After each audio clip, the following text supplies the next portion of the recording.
Assalamualaikum warahmatullahi wabarakatuh. Terima kasih yang udah stay channel ini, channel Hati Sam Official guys. Semoga kalian selalu sehat, berkah berkah untuk kita semuanya. Semoga kita selalu dalam lindungan Allah ya guys ya, dimanapun kalian berada. Semoga kita selalu sehat, bahagia, dan dilindungi ya guys ya, di negara rantau ini.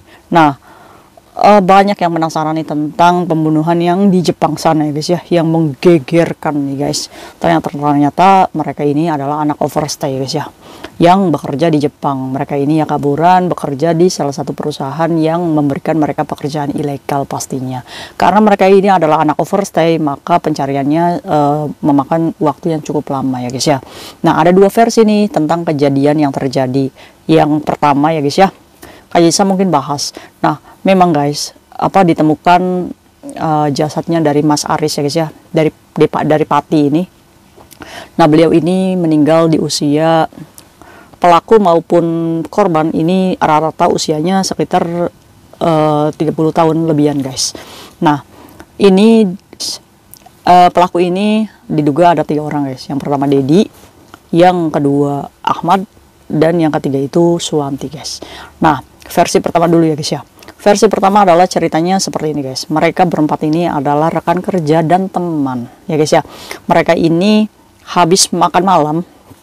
Nah, Mas Aris ini dibunuh oleh mereka dan direncanakan untuk dikubur di Fukushima itu guys, di sana. Nah, itu versi pertama ya guys ya. Nah, versi kedua ini yang mungkin banyak lagi isu-isu beredar di luar sana guys. Para youtuber juga membahas tentang dugaan motif yang kedua, yaitu cinta segitiga antara Suwanti dan Mas Ahmad serta Mas Aris tersebut guys. Mas Aris tuh kayak ini ya guys ya, kayak film Layangan Putus itu. Iya doh, Mas Aris. Nah, yang melaporkan itu adalah Mas Dedi guys. Jadi Mas Dedi ini posisinya pengen pulang ke Indonesia. Jadi Mas Dedi ini menyerahkan kepada pihak polisi dan mengatakan kepada polisi Jepang sana, mengatakan bahwa Pak, saya adili karena saya tersandung kasus pembunuhan di mana ada seorang warga negara Indonesia yang bernama Mas Aris itu. Nah, saya itu ikut terlibat dikarenakan saya dimintai tenaganya untuk membuang satu buah koper, di mana koper tersebut berlumuran darah guys, katanya pengakuannya Mas Dedi nih. Karena dia ini selama 2 tahun dibayang-bayangi oleh Mas Aris tersebut guys. Ya mungkin karena ngerasa bersalah ya guys ya. Dan Mas Dedi ini termasuknya orang yang paling dekat dengan keluarga dari Mas Aris guys. Jadi ibunya Mas Aris ini sering telepon Mas Dedi. Nah, teman-temannya juga di sekitar situ menganggap bahwa Dedi lah adalah teman karibnya si Mas Aris yang terbunuh itu ya guys ya.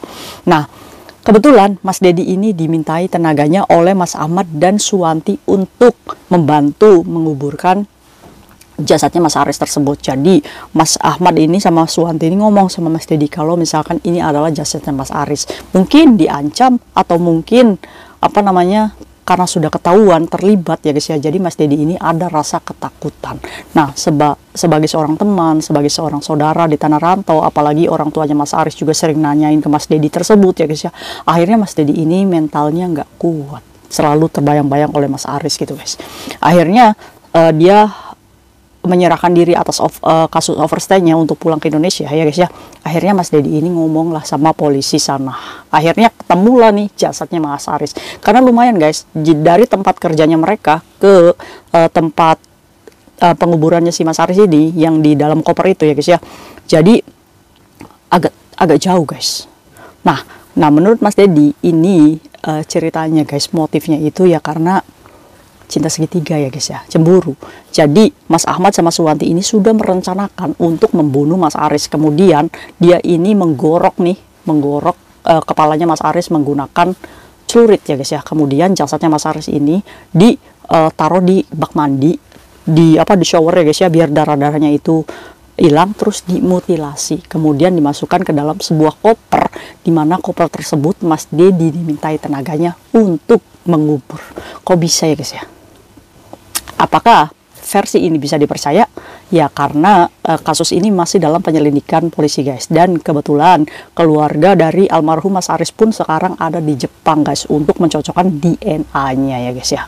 Prosesnya panjang karena mereka ini adalah pekerja ilegal, dimana mereka memilih jalan overstay ya guys ya. Dimana nih guys, kalau anak overstay ya itu guys, kalau anak overstay itu tidak dilindungi hukum ya guys ya. Terus kasusnya juga terungkapnya lama karena mereka ini ya benar-benar lolos dari imigrasi, lolos dari pantauan hukum yang ada di Jepang tersebut ya guys ya.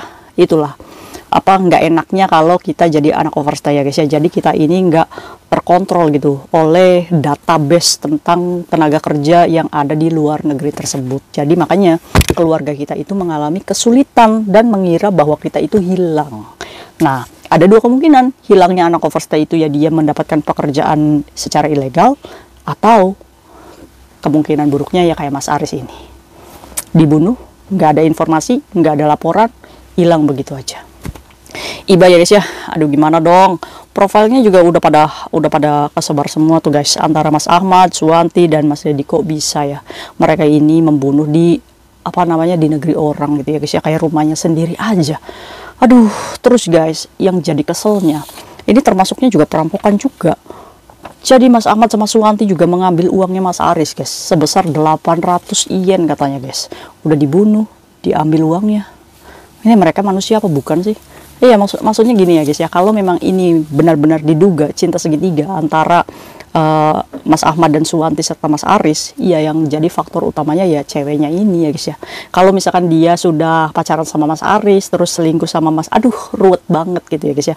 Ini makanya harus hati-hati. Kalau misalkan masalah cinta seperti ini lebih baik kita mundur aja ya guys ya, ketimbang kita sok pahlawan, gentle gitu, akibatnya nyawa melayang. Kalau misalkan kita sudah tersangkut hukum seperti itu, ya penjara ya guys ya, deportasi. Mending kalau misalkan kita dideportasi untuk diadilinya. Nah, ini kejadiannya di apa namanya? Di luar negeri, kita juga tersandung overstay juga ya guys ya, tersandung hukum kasus kriminal besar, pembunuhan. Aduh, terus gimana Kak nasib Mas Dedinya? Ya masih dalam penyelidikan ya guys ya, semuanya ya guys ya. Pasti akan terungkap nih motifnya ya guys ya. Terus apa? Karena apa? Karena Mas Ahmad sama Suwanti ini masih belum mengakui guys. Jadi pengakuan ini datangnya dari Mas Dedi tersebut. Karena dihantui-hantui terus Mas Aris guys. Merasa bersalah ya guys ya. Meskipun bukan dengan tangan kita, tidak membunuh ya guys ya, tapi tetap aja kita ini bagian dari pelaku kejahatan.